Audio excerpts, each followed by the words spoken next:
Vas-y.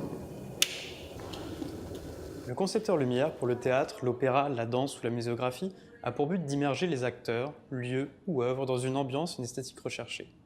Qu'elle soit réaliste, fonctionnelle ou artistique, la lumière est issue d'un véritable travail de réflexion entre les différents collaborateurs au sein d'un projet. Mon équipe et moi-même recevons Stéphanie et Daniel afin d'en apprendre plus sur les différents aspects de son métier.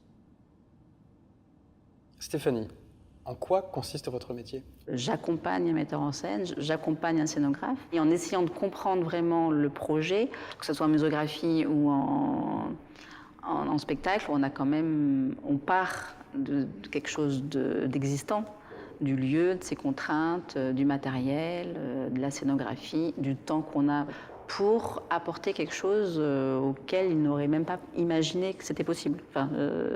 Essayer d'illustrer le propos. Voilà, tout à fait, avec mes propres idées. Mais alors, pour le musée Rodin, quels étaient vos objectifs ? Attendez, je leur expliquer. En 2012, le scénographe et l'architecte du musée Rodin ont fait appel à ses services dans le cadre de la rénovation du musée. Près d'1 an et demi d'études et 2 ans de travaux ont été nécessaires à l'aboutissement du projet. L'objectif principal étant d'éclairer les sculptures de manière naturelle. Voilà, et ce qui est assez bluffant, c'est qu'effectivement, il y a plein de gens qui croient qu'il n'y a pas de projecteur. Ah ouais. Attendez une petite seconde. Afin de mener à bien ce projet, il a fallu estimer la température de couleur optimale de la lumière pour chaque œuvre en fonction de la matière et de la lumière du jour. Malheureusement, aucun fournisseur ne fabriquait les projecteurs avec les caractéristiques requises. Stéphanie et son équipe ont donc mis en place un système d'éclairage novateur permettant un codage individuel évolutif de chaque projecteur. Ils peuvent ainsi varier de température de couleur et d'intensité selon le moment de la journée. C'est la première fois dans le monde qu'un tel système est utilisé en muséographie. Le musée sait qu'il a une Rolls-Royce dans ses mains et qu'ils peuvent, s'ils veulent,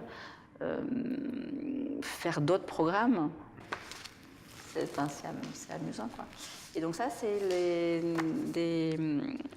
c'est les plans sur lesquels on s'est basé pour installer les rails, installer les projecteurs. D'accord, chaque salle, il y a donc c'est l'atelier de Lille qui a fait la scénographie avec les emplacements des œuvres. Donc avec à chaque fois une photo pour voir ce que c'est qui a éclairé.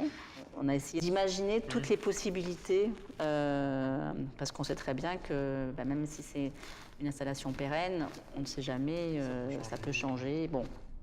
Mais alors, comment abordez-vous un projet ? Sur quelle base partez-vous ? La lumière ne peut pas venir en dernier, c'est pas un paquet cadeau. C'est vraiment, parce que souvent il y a le spectacle. Comme si elle était actrice aussi. Tout à fait, tout à fait. Et c'est vrai qu'avec les mêmes ingrédients, on peut faire des choses, on ne fait pas le même plat. Donc je pense que je m'apparente vraiment à un chef cuisinier plutôt,